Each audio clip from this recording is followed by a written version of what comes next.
everybody, and welcome to Nathan on Shuffle and to my latest video. This is my top 16 album tournament, one of my favorite shows to do in the year. I've been excited for this one, really been planning this, and thought it would be a lot of fun to have a board here that showcases all of my favorite albums of the year. My wife, of course, made this board, and so her help is really appreciated.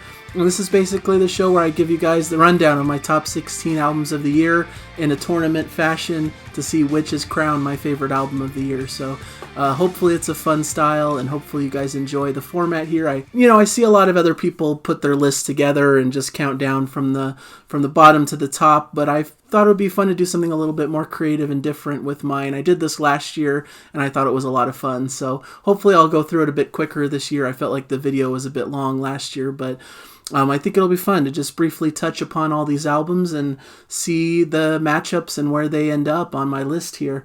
And in the description, I'm going to put a more typical ordered list for you guys of my top 16, so you can look at that. And if you're curious for all the albums from 40 to 17, I did a video of that recently also. A really great year for music, and it was really fun re-listening to all these albums. I took this really seriously. I re-listened to all these albums throughout the month and really thought about which albums I preferred over the others. And keep in mind that this is just my preferences. This is not the objective truth. I know many of you will prefer albums that I deem the loser of each match as the better album, but that's what's fun about music, is it's all subjective, and what I love may not be to your taste and vice versa. So without further ado, let's get into the first matchup and see where this goes. So first of all, on my board I've got Marillion, An Hour Before It's Dark, versus Dirt Poor Robin's Queen of the Night. So Marillion, An Hour Before It's Dark, really a great album, and why I had to have this on my top 16 list is because it's a notable album, because it was what sparked me delving deeper into Marillion's music this year, which was a really great time that I had. I did a whole album ranking show with notes reviews, and it was just so fun to delve into their catalog and to really find a lot of hidden gems through there with a band that I had previously struggled with a little bit to enjoy a lot of their discography. But now I'm a big fan, and this album sparked that whole journey. I think it's one of the top albums in their catalog, at least from recent years. There's many expanded epics in there. I love the closing track, Care, and just how thoughtful and beautiful it is. There's a lot of commentary, both political and social, about the world that we live in and about dealing with things like the pandemic and with climate change and things of that nature. So it's a very meaningful album with a lot of deep thought and just some beautiful music. So I really, really loved that one in the year. Queen of the Night by Dirt Poor Robins is a late entry. It actually wasn't in my top 16 initially, but I just really have fallen in love with it. It's more of a soundtrack, has a vaudevillian sound to it, really a throwback style, but they did a whole YouTube video of this very old school type film, like a silent era film, and this was the music that backs it, and it's actually real songs, so don't think it's just film score music. This is actually a real album, and I love how it's sequenced. They released these tracks in different EPs throughout the year, but this was their compilation of bringing all those together into one cohesive whole, and I just fell in love with it over the course of the last few months where I've been listening to it. So in fact, I loved it so much that I'm crowning Dirt Poor Robins actually as the winner of this matchup, which was not my original intention because of how massive that Marillion is and how big their album was this year in the prog sphere. But Dirt Poor Robins has just really sunk into my heart and is just a personal favorite of mine. I just love the band. I love communicating with them. They've commented on my videos. I'm really thankful for them to be part of the community and being embraced by prog fans like me, even though they're probably not really classified capital P prog. But to me, it's just great music, and I'm glad that I can share it with so many people. I've heard from fellow YouTubers and stuff that they've been turned on to it based on these recommendations, and so that's just brings a lot of joy to my heart. So I had to give the nod to Dirt Poor Robins in this matchup. All right, in my next matchup, I have Black Country New Road, Ants From Up There versus Ryokamoto, Myth of the Mostrophus. Black Country New Road, Ants From Up There, more of an indie album perhaps, but with a little bit of prog flavor. There's a bit of jazziness, they put in a little bit of folk flavor. But what really fascinates me about this album is just it's a new band. They probably wouldn't even classify themselves really as prog, but they're part of this new wave of bands that are doing really creative music, this post-punk revival. There's another band on this list also that's in this realm. And it just shows so much vibrancy and so much promise for the future of the genre that it really captivated me as a listen. I think it's a really great album with some really great pieces on it. Some lighter pieces, some more expanded, almost epics towards the end also, but with this post-rock sort of feel and ambient nature and some jazzy moments. They have a lot of cool instrumentation with these horns and different instruments than what you typically see from a mainstream rock act. And so I really thought that this album opened up a whole new avenue of bands that I previously hadn't paid much attention to, and I always put a lot of stock in that on my final year-end list of music that opened up my mind to a different style of music that I wasn't previously a fan of. And then you've got Ryo's album, The Myth of the Mistrophes. Of course, I have a copy here on vinyl. Really love Ryo. Of course, he's a legendary figure of Spock's Beard, one of my all-time favorite bands. And this blew me away because it's a solo record from him, but it feels like a classic Spock's Beard album. It's one of the best Spock's Beard albums that I've heard in recent years because it just features all the Spock's Beard guys. It has all the hallmarks of that sound. It brings on Michael Whiteman from I Am the Manic Whale for the writing and some singing and performing as well. And he just brings an extra flavor to this mix that just adds that perfect extra piece to it. I just think it's wonderfully executed, wonderfully played. Ryo doesn't outshine all of the guests that he has on board here. He brings on all his Spock's Beard friends and all of the people from his project that he's been doing this year, touring with, doing classic prog covers. And it has an incredible epic that's one of the best epics of the year, best epics in recent memory that I've just really enjoyed. This is right up my lane of just a style of prog that I really fall in love with. And so if it isn't obvious yet, I have to give the nod to Ryokamoto and for delivering such a fantastic solo work that just came out of nowhere and I didn't expect to be this strong. All right, next on the board, we've got the Flower Kings by Royal Decree versus the Deer Hunters' Antimi. So the Flower Kings by Royal Decree is their, I believe, their 15th studio album, if that's right. Their third of this somewhat new wave of their career where they have a little bit of a new lineup, some younger members coming into the forefront, but always, of course, helmed by Royna Stolt. And it's probably the best of the three compared to Islands and Waiting for Miracles. Really delves back into that classic Flower King sound like Space Revolver, Stardust We Are, all of those classics you can hear baked into this. I believe Royna took these pieces, a lot of them, from early recordings and early sessions of writing these during early Flower King's years. And you can really hear that vibe. It's a sprawling 2-disc set. There's a lot of music here. And so it's a lot to grab hold of, and it's some of the best Flower Kings material that's come out in recent memory, and so I have to put it on my list. But that's put up against Deer Hunter, Antimi, which was a return of one of my favorite bands. They, of course, had the Axe series, which was a continuous storyline of albums, but this is going into a new world. This is a new set of albums, hopefully sparking a big set of albums that will be featured in this new world. Antimi, it's basically just a tour of the new world that they're playing in with their new albums, and you get this set of rings with these different types of people in each ring. Of course, getting closer to the center, you get to the more wealthy and powerful people, and the outer rings, you get the more poverty-stricken. And it's just a fascinating look at this social culture and to see the different interactions and the people that exist in these different rings and what they're going through. And musically, it adds this funkiness. These horns are added all over the record. There's a jazziness. And just like Deer Hunter are known to do, they add in their own style. And it just creates for a fascinating listen that I really loved. And so Deer Hunter gets the nod here because they really went into a new direction that was fascinating. I can't stop listening to this record, even though it came out months ago.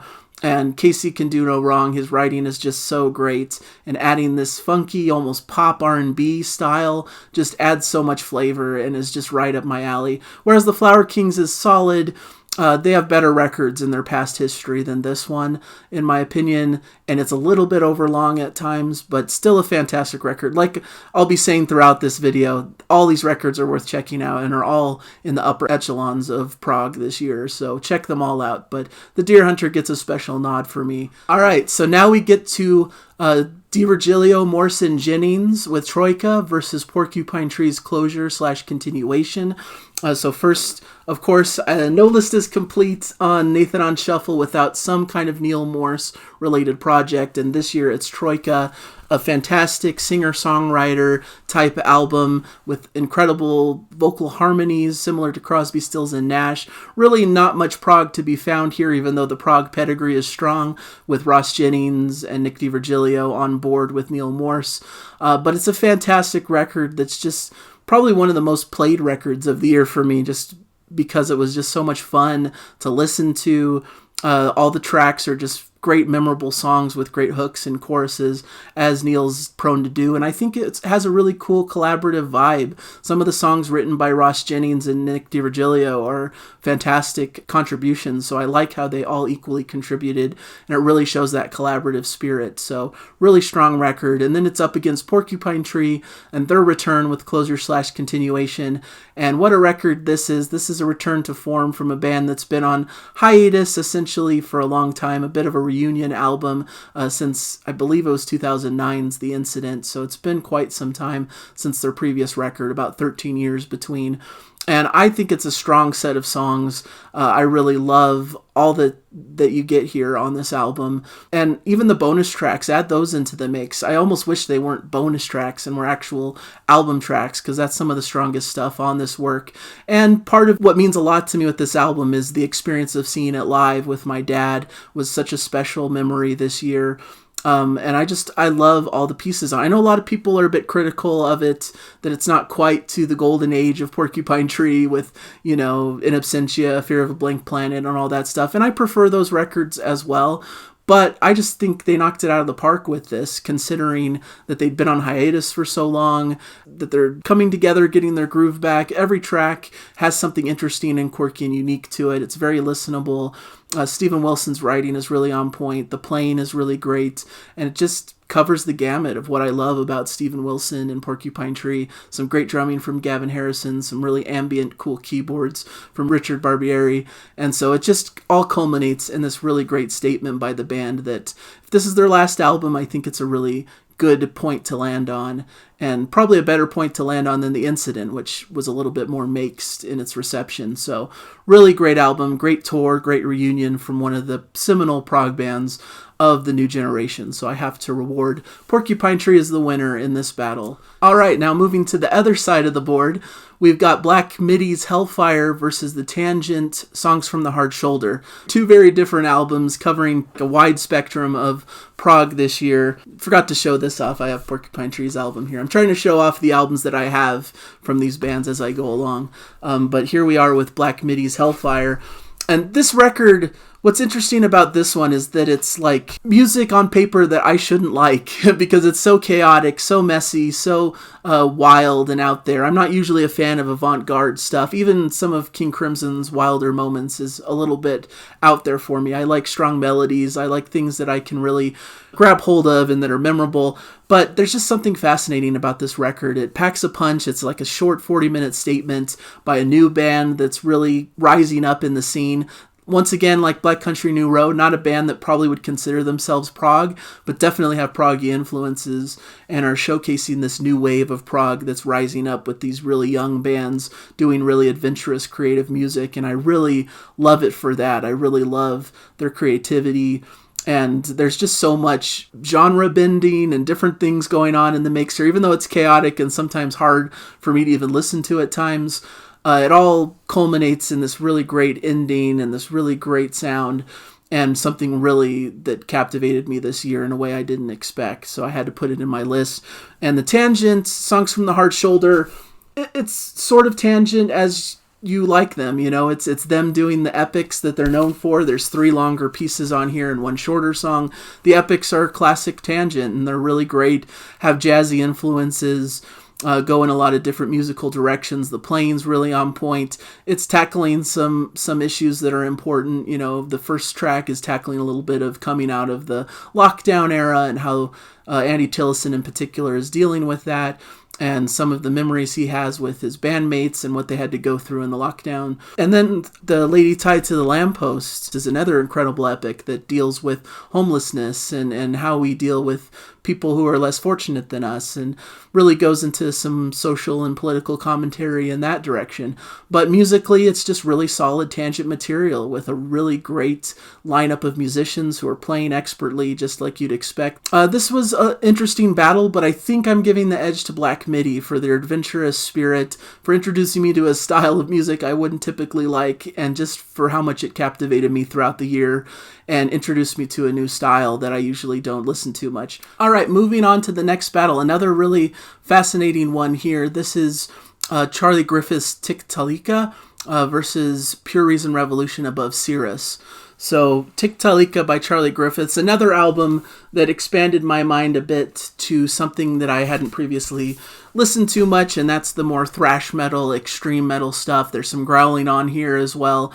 It's not a typical style that I tend to enjoy, but I think it's used perfectly on this album. It's used sparingly just to give a bit of aggression to some of the songs here, and I think it's used in a great manner, and it's balanced with a lot of lighter singing, a lot of cleaner singing. Incredible list of guest musicians on here, a great variety, great blend of thrash metal and prog. I think that it really balances well. It's just really impressive. Another solo album that knocks it out of the park and rivals some of the band material that from the band he comes from. This is really up there with some of the best Haken material in my mind, and it's a really cool, cohesive album with a concept to it. I love the album cover artwork. I feel like the whole package is just really well thought out, really cohesive and great, and it defied my expectations. I didn't expect to like this as much as I did, so that's always a plus when deciding the ranking and the level of these albums.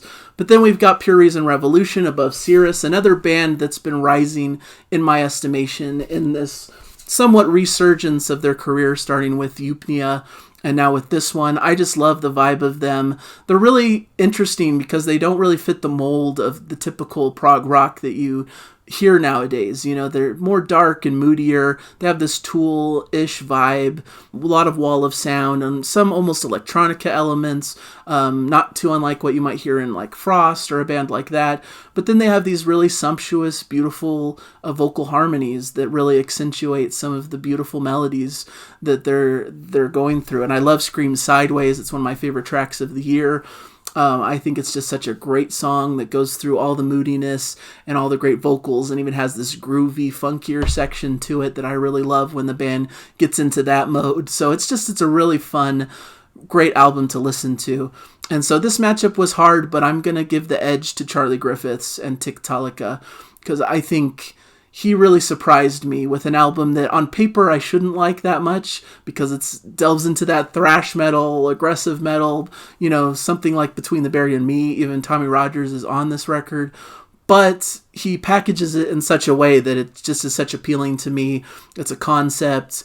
It balances out those heavier, thrashy moments with some proggy stuff that really makes for a great balance. I love the extended instrumental title track. It's just so cool and fun. And so this album really has just gotten better and better through time. All right, so next we've got Von Hertzen Brothers and Red Alert in the Blue Forest versus Pattern Seeking Animals and Only Passing Through. So I unfortunately don't have Von Hertzen Brothers yet on vinyl, but it's on order.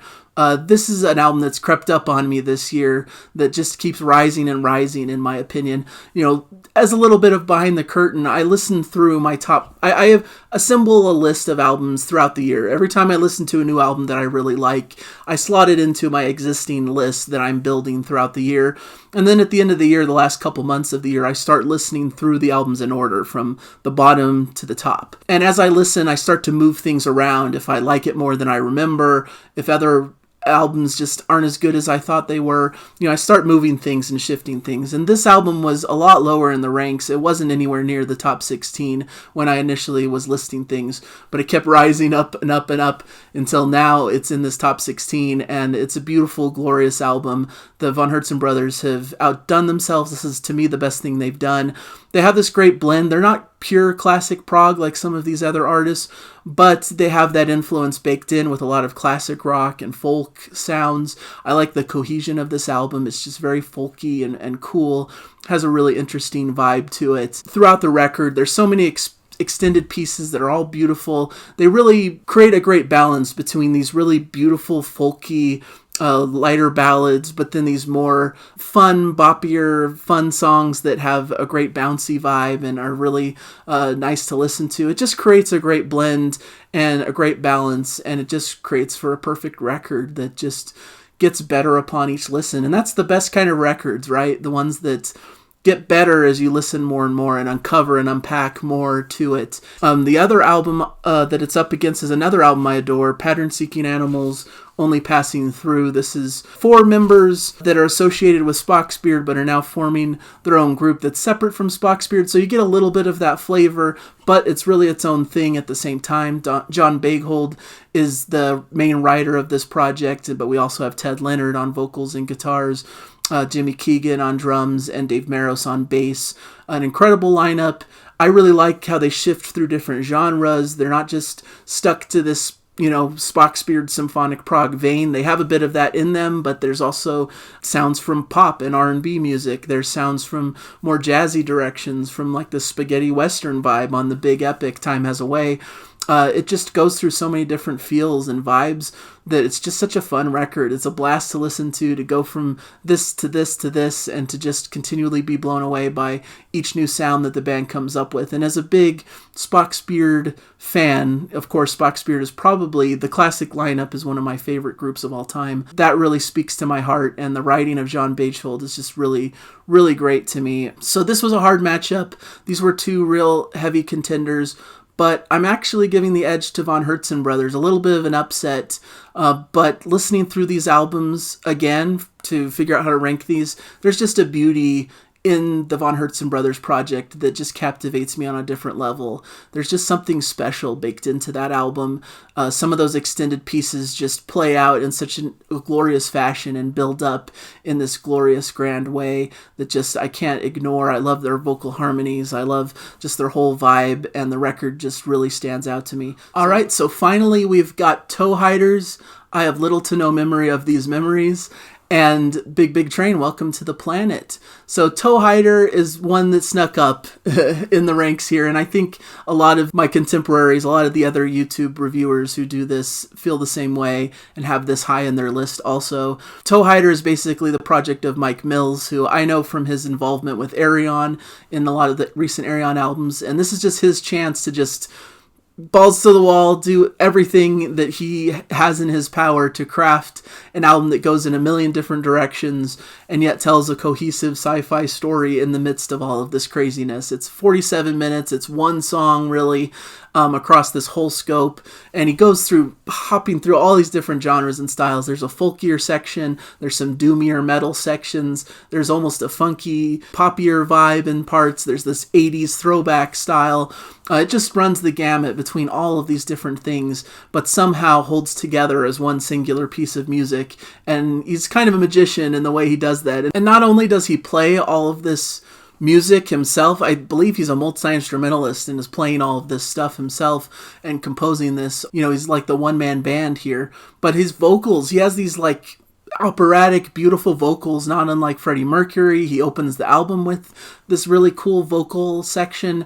And so put all that together and you craft a really interesting, fun listen that's just hard to deny. It's just a really cool, fun album. But that's up against Welcome to the Planet by Big Big Train, which is a really meaningful album to me this year because it's the last Big Big Train album that will feature David Lungden on vocals, who passed away at the end of last year. So it has a lot of meaning to that, and just is a beautiful set of songs that I think wisely showcases a lot of the different band members. A lot of the different band members wrote these different tracks. Nick DiVirgilio had a hand in writing several of them. Rickard Soderblom, I believe, wrote one of the instrumentals. You get, of course, Greg Sponton writing some beautiful stuff, and the final track, Welcome to the Planet, is written by one of their newer members, I believe. So it's just a really cool look at what the whole band can achieve and these different flavors and styles that these new members are bringing into it, but also a way to honor and respect David Lungden, and his vocal performance on this album is spectacular as usual. And so it's a really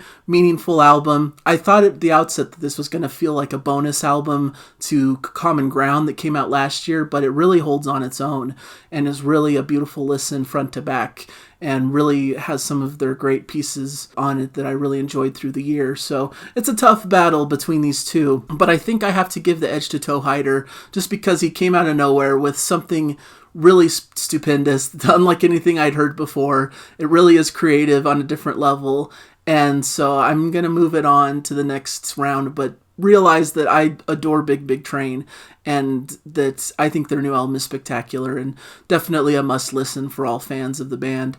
But Toehider just did something really unique that I have to reward at this spot. Alright, so now we're into round 2. And since I've already talked through these albums as much in depth as I want to, I'm going to go through the rest of this process pretty quickly, just so this video isn't too long. It's already trending a little bit longer than I wanted. But first off, we have the battle between Dirt Poor Robin's Queen of the Night versus Ryokamoto and his solo album Myth of Mostrophus. And these are two incredible albums, as are all these. These final 8 are all fantastic.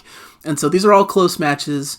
But I think I'm giving the edge in this battle to Ryokamoto, Myth of the Mostrophus. I think it's one of the best classic symphonic prog albums of the year. I think Ryo really knocked it out of the park and provided something that exceeded most people's expectations and sounds just as good as any Spock Spirit album, and I can't wait for what he's going to do moving forward in his solo career.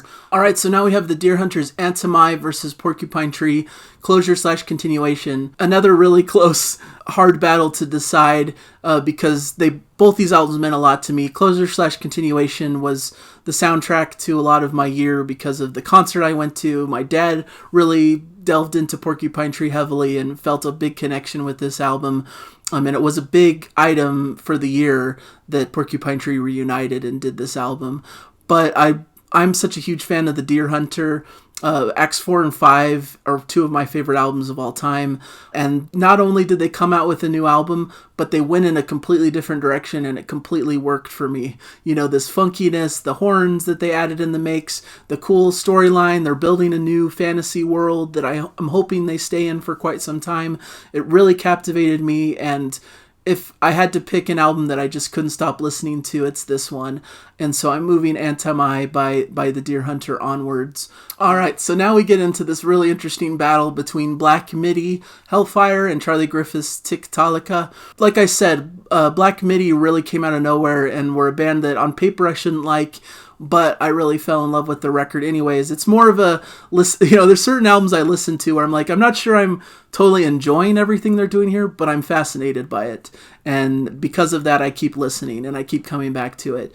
And Charlie Griffiths, this is a good battle because Charlie Griffiths also was music that I didn't like on paper, but listening to it, it opened up new avenues to me of this more aggressive, heavier style, and some of these growling vocals were a bit more palatable to me than they are in other releases. So it really is an interesting matchup here, but I have to give the edge to Charlie Griffiths, I think, because it's more in line with the type of music I like. I love that Haken's solo artist came out here and showcased how important he is to the band, but also how cool he can be on his own. I love all the Haken solo albums that have come out so far. Richard Henschel came out with Cocoon, and then Ross Jennings came out with Shadow of My Future Self. Love those records, and I love this as well. Just showcases that Haken is such a talented band, and all the members have their own talent and all their own contributions that they're bringing to the mix. So this is no exception. It's a wonderful record, a great conceptual piece, and to me is a slightly better record to my ears, but it's close, and Black Midi really did something outside of the of the boundaries of what I typically listen to, and I love them for that. So, but Tiktalica takes the cake here. All right, so now we have Von Herzen Brothers versus Toehider, and this is hard. This is probably the hardest matchup of this whole contest to me, because these two albums are the ones that really rose up as I kept listening to them. I didn't expect them to creep into the top 16 here, but over the course of listening to them, they just keep unveiling new hidden layers and depths, and I just completely love them. Von Herzen Brothers is more for the beauty and the majesty of what they're doing in this more folky environment, and it really evokes the culture that they're from, this Finnish culture, and I really like the exploration of nature and how that works. And Toehider is more this exploration of genre and of these sci-fi concepts, and doing something a bit oddball and offbeat and almost humorous in its scope and in some of the lyrics, and it's just a fun, breezy listen. And this is a hard battle to choose, and I really struggle with this one because they're both right there together, but so different, and yet in my mind fill a similar lane of just these out of nowhere albums that really blew me away unexpectedly. And I'm going to give the edge to the Von Herzen Brothers on this one. It's really close, but Von Herzen Brothers just did something magical that just keeps getting better upon repeated listens that I just can't recommend enough. I think they really did something even better than they've ever done, and it just all came together in this really beautiful listen that I just can't get enough of. So Von Herzen Brothers takes the cake here. All right, getting into the finale, we've got Ryokamoto versus the Deer Hunter. It gets harder and harder as it goes here. This is a hard contest also because you've got the classic symphonic prog and the Spockspirit style versus the Deer Hunter's newer, more modern approach with a lot of different genres and styles thrown in the mix, but keeping their core sound intact and doing this in a new style, in a new way, in this new world that they're developing. And I'm going to give the edge to the Deer Hunter's Antimi. Once again, just an addictive listen. I just love every track from it. It's hard for me to pick a favorite just because every track has something unique and cool in it, but it still feels cohesive and it still feels like part of this new world they're exploring. And somehow they're able to keep their core sound, even though they're developing into a different storyline from their last album set. So they're able to keep their core sound, but differentiate these two worlds that they've worked within, and I think that's an amazing feat. And so once again, moving on the Deer Hunter into this final matchup. All right, and so we've got Tiktalica from Charlie Griffiths versus the Von Herzen Brothers, Red Alert in the Blue Forest. And this is another close fought battle. These are both incredible records, but I'm going to give the edge to the Von Herzen Brothers. Once again, I keep repeating myself, but it's just a magical journey. They really evoke their countryside and the nature aspect really beautifully. I love all the expanded pieces and the beautiful nature of it. Tiktalica, I really give a lot of credit to for opening my eyes to that harsher, more aggressive vocal sound, and doing something really cool and showcasing that a solo artist has a lot of talent here, but really it's the Von Herzen Brothers that just captivated me just that little bit more, and that I listened to just a little bit more through the year, and just keeps rising and rising and getting better and better. So Von Herzen Brothers, moving on. All right, so now we've got our final battle that comes down between Antimi by Deer Hunter and Red Alert in the Blue Forest by Von Herzen Brothers. And I love both these records. This is probably my 1 and 2, no surprise, on my list. Like I said before, look in the description for the actual rankings of the entire top 16 and how they all fare in a list format. But for this matchup, it's close. I go back and forth, but I think I have to award the Deer Hunter Antimi in the end of the day. I think that's my favorite album of the year. If I'm just looking at how much I listened to it and how much I enjoyed it, I think this one takes the cake just because it's such a fun listen. Every track hits hard. It explores this new world with some new sounds, but keeps that core Deer Hunter style intact. Casey Krasinsko is just an incredible songwriter, and all these songs have catchy earworms and sections that really captivate me. Von Herzen Brothers is the new blood that is a band I wasn't as familiar with going into this, but they really blew me away, and each time I listen to the album, it just grows even better. I just sit and am in awe of some of the majestic wonder of some of the passages they've come up with. And so it's a really great album. I recommend it to all who haven't heard it yet. It's really close, and it just almost made it to the top spot, but I'm gonna give Deer Hunter the edge because of how much I listened to it and just how pleasurable each listen was, and how they just really infused the perfect combination of sounds right into my heart that is right in my wheelhouse of what I love to listen to. So the Deer Hunter is my album of the year. So that's where I'm at with my choices. I hope you enjoyed this process. I know these shows tend to go a bit over long, but hopefully the process is fun. And if you don't enjoy these long videos, you can just look into the description to just see the rankings and see the old school style. But I think this is a fun process for those of you who are willing to stick around through the whole show. Thank you guys for joining me. I hope you check out some of these records if you haven't heard them before. All of the records on this board are all fantastic, and sometimes ordering and ranking them is a little bit arbitrary. Next year, my list could totally shift from where I put it this year. Especially the top makes of the top like 8 or so are just all really spot on, fantastic records that I think really rose as the cream of the crop this year for me and my taste in music. So thank you guys for joining me. Thank you guys for an incredible year. I hope you guys enjoyed the channel this year, and there's a lot of great stuff coming next year for the channel. So thank you guys, and just keep enjoying the music out there. Let me know in the comments your guys' lists and what albums you would put in your top 16, and if you don't want to do 16, your top 10, top 5, whatever you want to do. I just would love to hear your album suggestions and how you felt about some of these records. So thank you guys. I'll catch you guys in another video. Bye. Happy New Year.